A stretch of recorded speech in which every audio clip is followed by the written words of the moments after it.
Columnas políticas.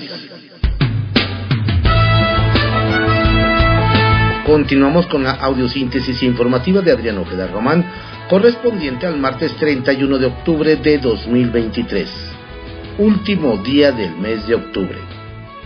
Demos lectura a algunas columnas políticas que se publican en algunos diarios de circulación nacional. Arsenal, por Francisco Garfias, que se publica en el periódico Excelsior. La furia de AMLO y la mentada de Fox. El presidente está furioso con los medios de comunicación. Refleja más molestia por las críticas que se han hecho al manejo oficial de la catástrofe de Acapulco que pesar por las víctimas del huracán Otis. Su conocida intolerancia a los cuestionamientos lo llevó a hacer graves generalizaciones con lo que él llama los medios de manipulación que han evidenciado la incompetencia del gobierno ante el desastre natural.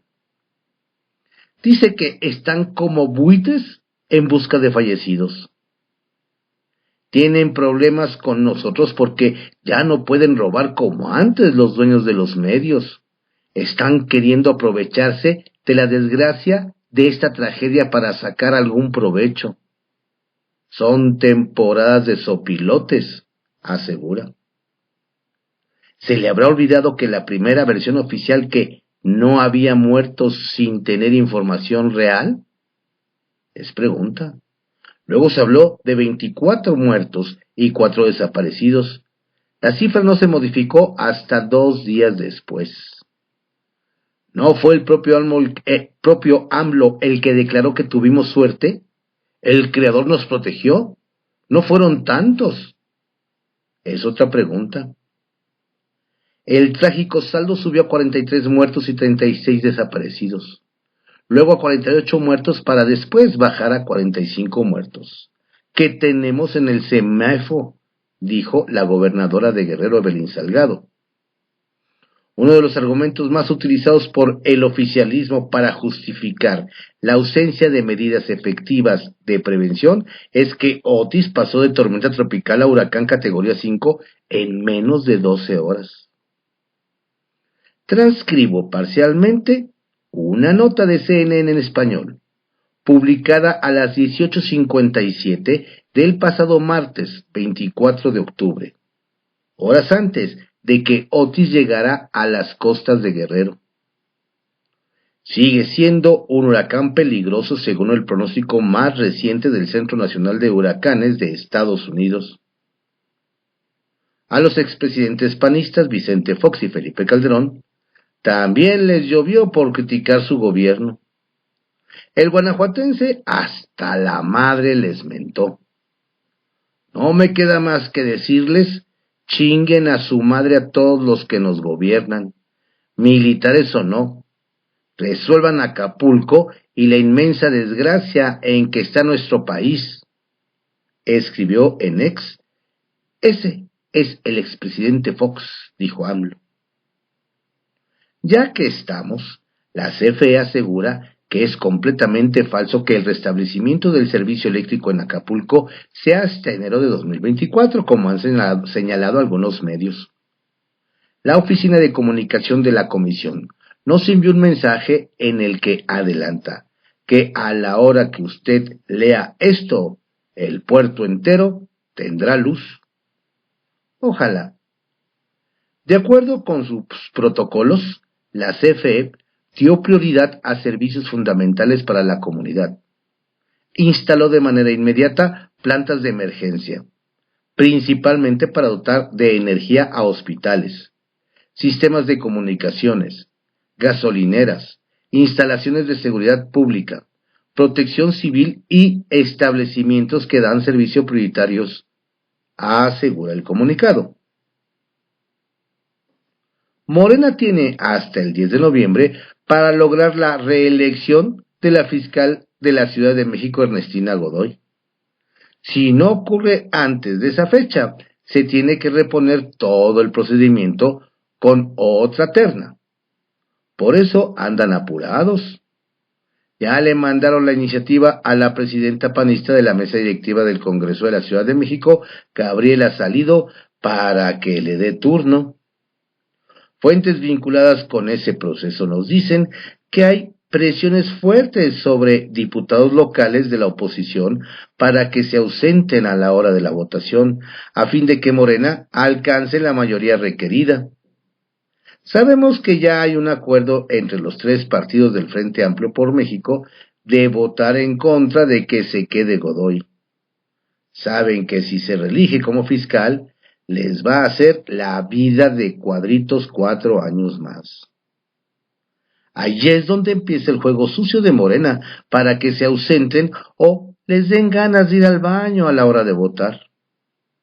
A cambio del voto, les prometen a los priistas que van a dejar libre a su expresidente en la Ciudad de México, Cuauhtémoc Gutiérrez, preso por trata de personas, nos aseguran fuentes confiables.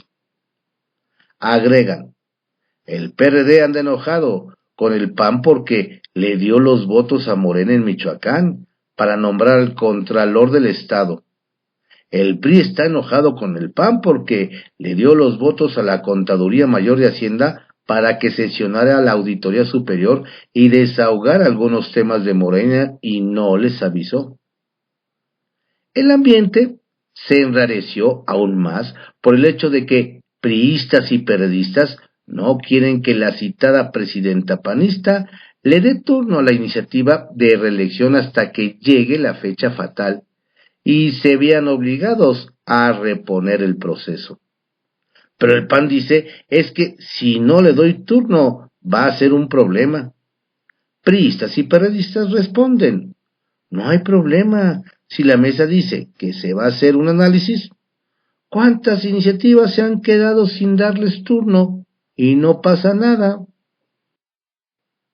Capital Político, por Adrián Rueda, que se publica en el periódico Excelsior. Ahora se calienta la alianza opositora.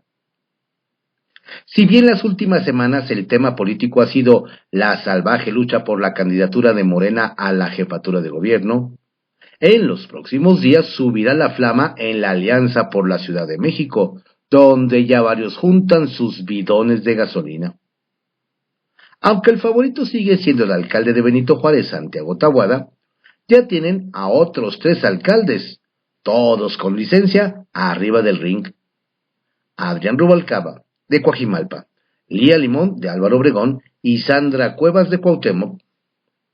Cuando se pensó en consolidar una candidatura aliancista para la ciudad, todos daban por hecho que Taboada caminaría sin problemas, pues el PAN es reconocido como la oposición más fuerte.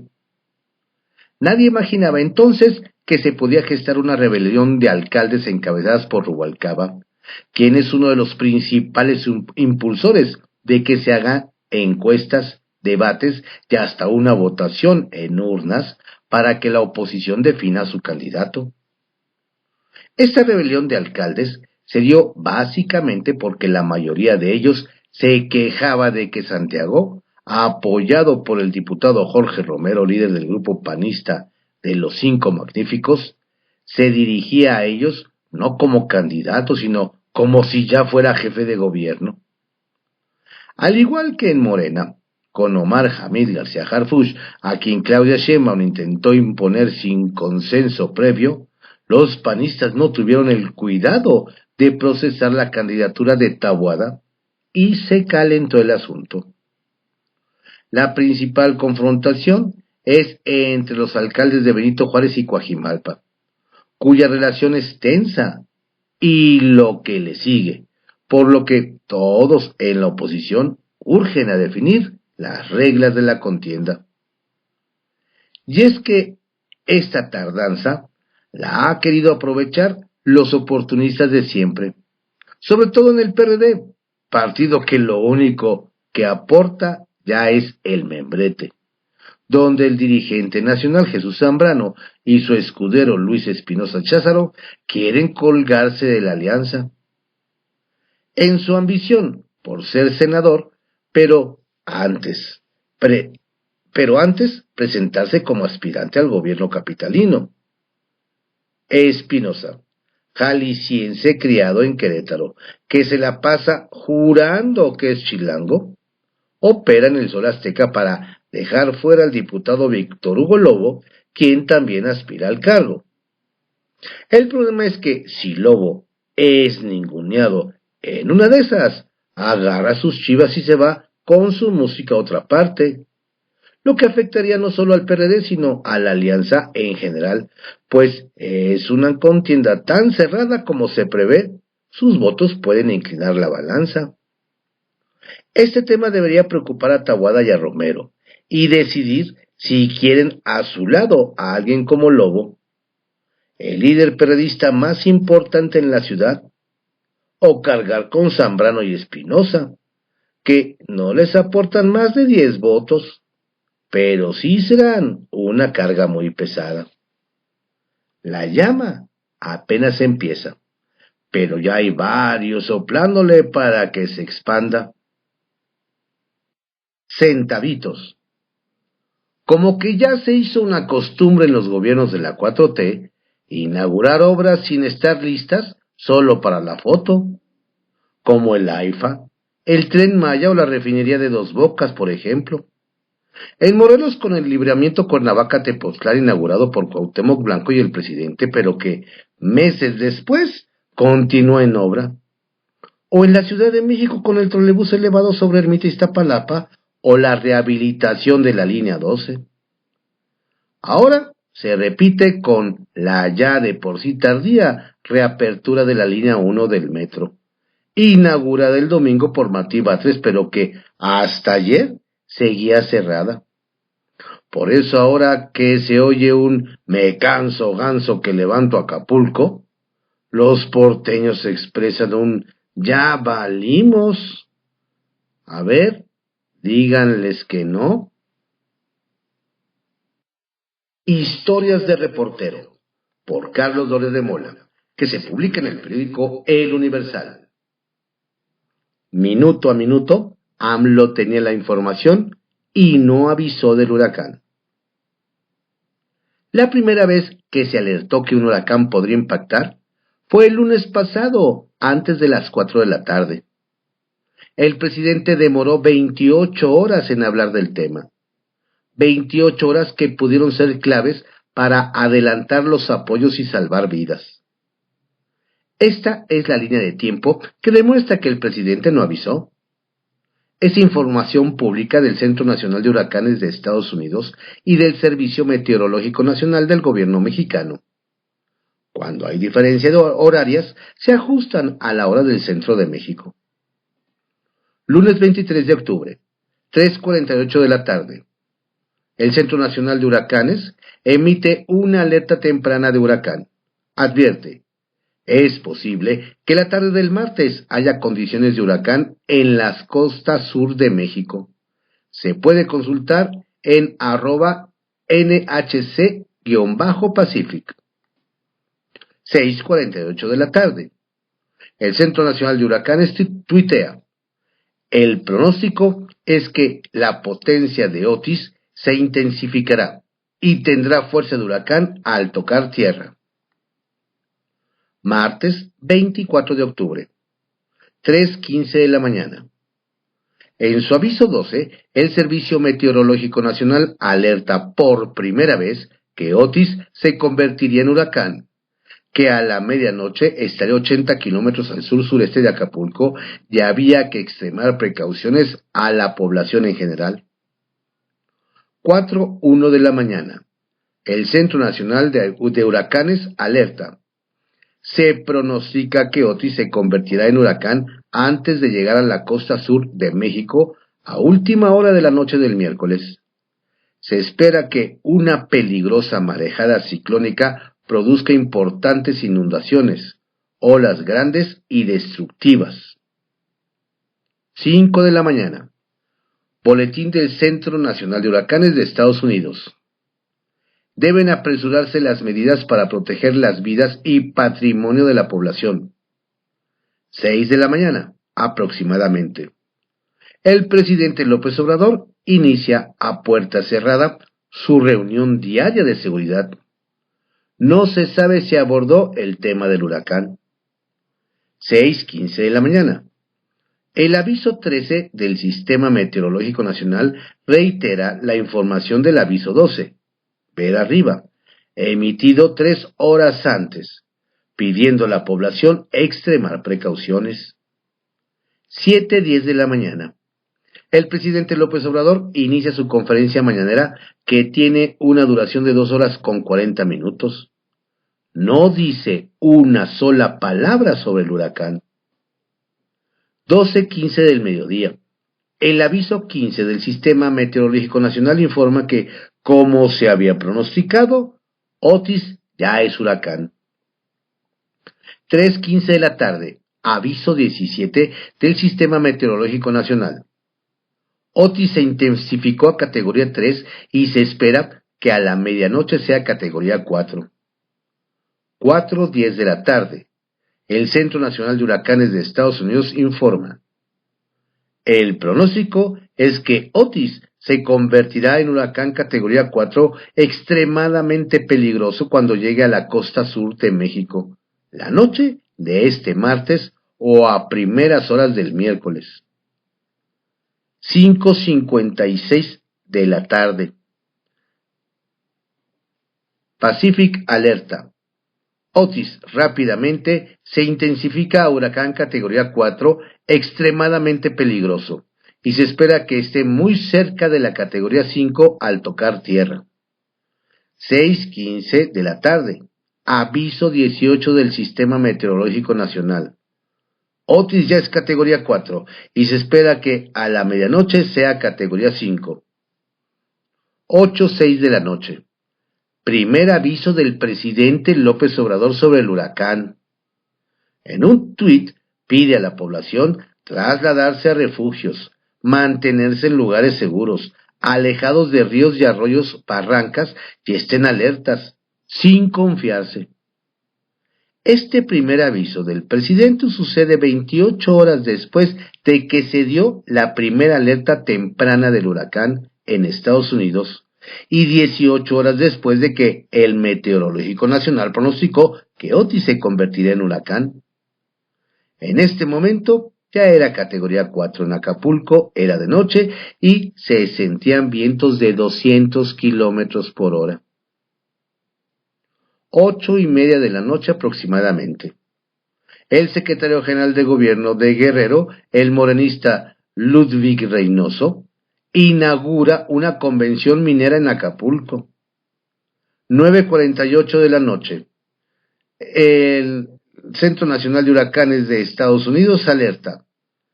Es probable que se produzcan daños catastróficos cuando el centro del huracán se desplace hacia la costa.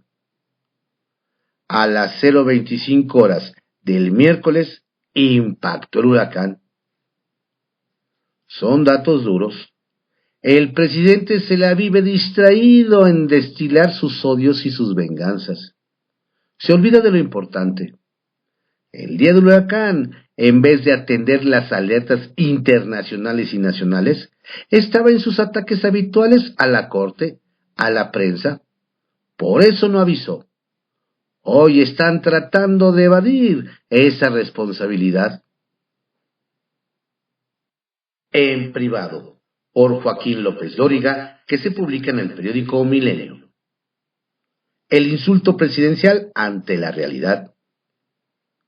En medio de la devastación nunca vista en México, provocada por un huracán, el Otis, en los primeros minutos del miércoles en Acapulco, el discurso presidencial y la acción del régimen han estado por debajo de las necesidades de los cientos de miles de damnificados que esta noche cumplirán una semana tratando de subsistir entre los escombros y el desdén oficial. El presidente ha recurrido a su discurso de siempre. La víctima soy yo, y a la confrontación sin dejarse ver entre los damnificados y los escombros. Fue, dijo el miércoles, pero no hay evidencia gráfica. Fue, dijo, también el domingo por la tarde y de nuevo sin un testimonial. No digo que no haya ido, no. Acepto que sí fue, pero no entiendo por qué lo oculta y todo es lo que diga él. A cambio, endureció y extendió su discurso. La mañanera de ayer, la número 1209, según Luis Estrada, rompió todas sus marcas con 3 horas 35 minutos y 31 segundos, de los que más de una tercera parte la dedicó a denostar a medios de comunicación.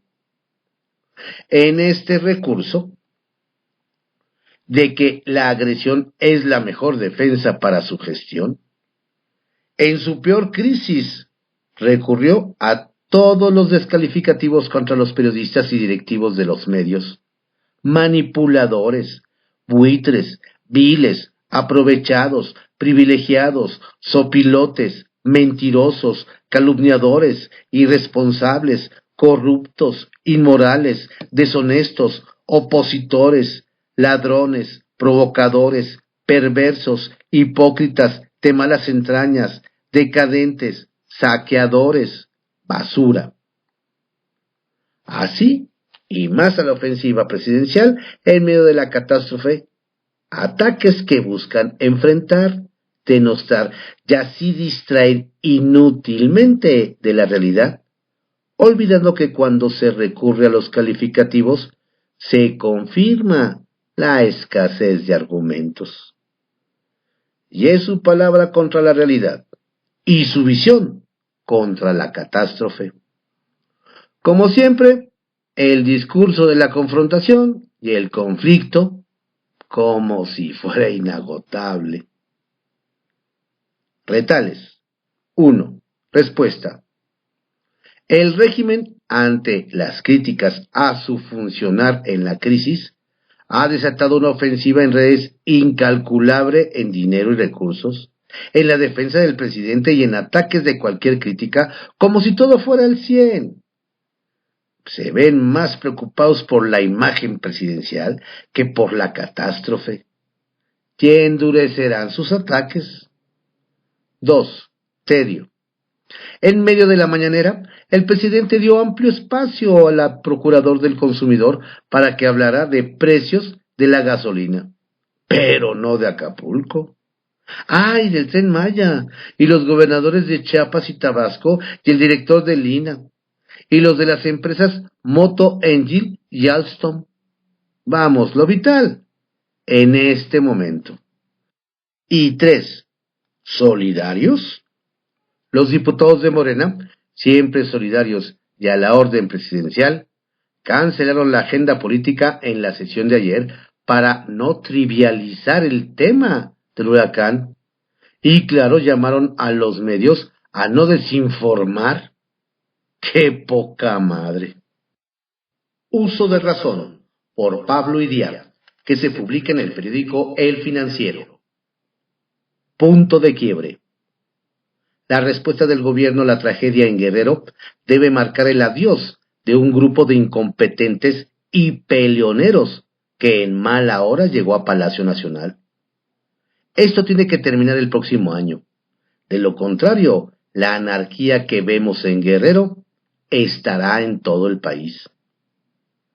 Qué desalentador sería seguir otros 6 años de improvisación, amenazas, insultos y pleitos desde Palacio Nacional. Del color político que elija la mayoría no importa, pero en la presidencia debe estar alguien con sentido común, que no desprecie a 60% de sus gobernados. La gente damnificada necesita ayuda, aliento, trato y eficacia, no arengas propagandistas. Que llegue un presidente del partido que sea, pero que no incurra en la insensatez de gastarse 500,000 millones de pesos en un tren sin viabilidad financiera. Que tenga en cuenta que México está ubicado en una región del globo propensa a huracanes y terremotos, y no use el dinero guardado para desastres en despilfarro para cumplir fantasías personales. Pemex ya no es de la nación. Sus deudas superan a sus activos. Y seguimos perdiendo en lugar de gastarlo en carreteras en Oaxaca, Chiapas, Guerrero. El país no puede seguir así 6 años más con un presidente que odie a los periodistas, que hacen su trabajo y que no le queman incienso. No es mucho pedir que gobierne alguien que no respete, aunque estemos equivocados. La forma y el fondo de los ataques presidenciales a León Krause por ser hijo de un escritor adversario ideológico suyo no debe repetirse nunca. Que no use el cargo para hacer apología de su persona, al menos no durante las desgracias nacionales como la que acaba de ocurrir, y no hay para cuándo subsanar. Que respete la silla presidencial cuando se sienta a difundir un mensaje a la nación, y lo haga sin odio, con sentido común. Eso es todo. Que no nos confronte todos los días a unos contra otros. Xóchitl Gálvez, se esté de acuerdo o no con los partidos y grupos de la sociedad que impulsan su candidatura presidencial, mostró sentido común en su mensaje a raíz del huracán. Se puso a disposición del presidente y propuso atender algunas prioridades elementales. Restablecer suministro de agua, los pozos municipales, instalar plantas potabilizadoras, comedores, un plan de salud para atender y prevenir padecimientos que pueden darse, dengue, cólera y otras enfermedades. ¿Qué falta? Mandamos medicinas, médicos, enfermeras, camas. Usted diga, le propuso al presidente en un mensaje respetuoso.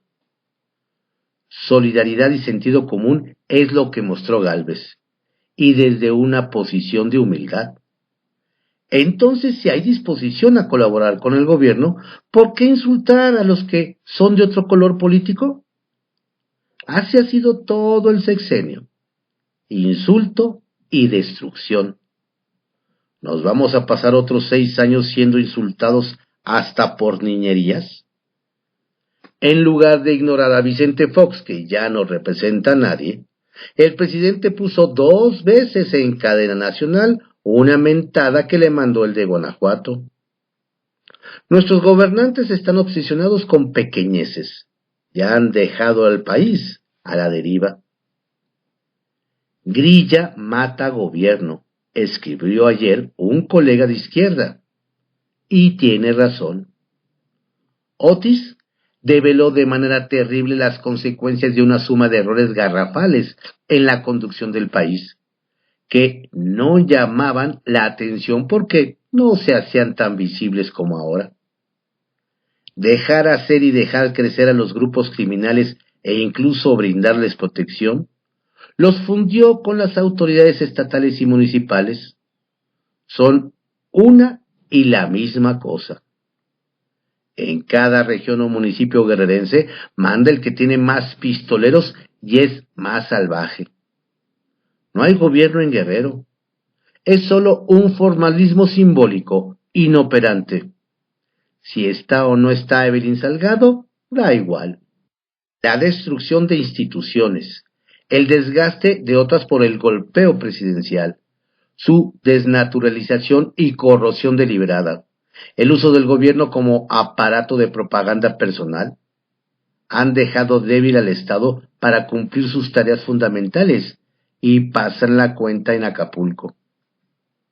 Hubo 60 horas de caos, rapiñas, saqueos y asaltos. El ejército estuvo borrado. Se destruyó el Fondo de Desastres Naturales Fonden, que tenía 50,000 millones de pesos. Sacaron el Fondo de Estabilización de Ingresos Presupuestales FEIP, que tenía 296,000 millones de pesos para emergencias graves. El dinero se fue al baúl sin fondo llamado Pemex, al trenecito que va por la selva, a la destrucción de un gran aeropuerto y a hacer otro lejos, sin seguridad ni conectividad. Se acabaron los recursos y ahora tomarán 1,900,000 millones de pesos en deuda. ¿Y qué pasó con Guerrero? Se lo dejaron a los narcos. Es el segundo estado con mayor pobreza en el país. 34.8% de la población vive por debajo de la línea de pobreza. No les alcanza para comprar una canasta básica de alimentos. El 33.5% de los guerrerenses no tienen acceso a servicios de salud. En 2018 la gente que vivía en esa condición era el 19.7%. Cuando AMLO estaba en la oposición, a la menor cuarteadura provocada por un temblor, pedía la renuncia inmediata del presidente de la República en funciones por ineptos, decía. Nadie le pide lo mismo a él ahora. El país reclama unidad porque se necesita.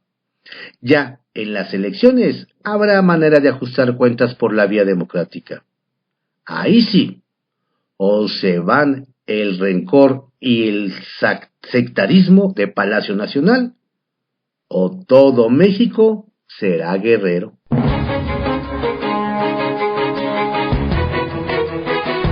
Estas fueron algunas columnas políticas que se publican en diarios de circulación nacional en la audiosíntesis informativa de Adrián Ojeda Román, correspondiente al martes 31 de octubre de 2023, último día del mes de octubre. Lo invito a que, si está en sus posibilidades, colabore y apoye a los damnificados y hermanos del estado de Guerrero. Acuda con una botella de agua, una lata de atún, con lo que esté a su alcance.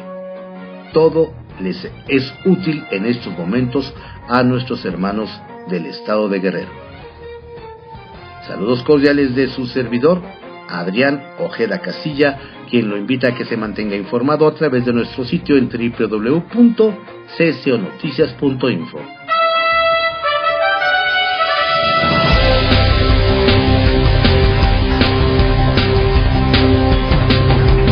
La audiosíntesis informativa fue creada por Adrián Ojeda Román en 1971 y actualmente es producida por Corporación Comunicativa Ojeda.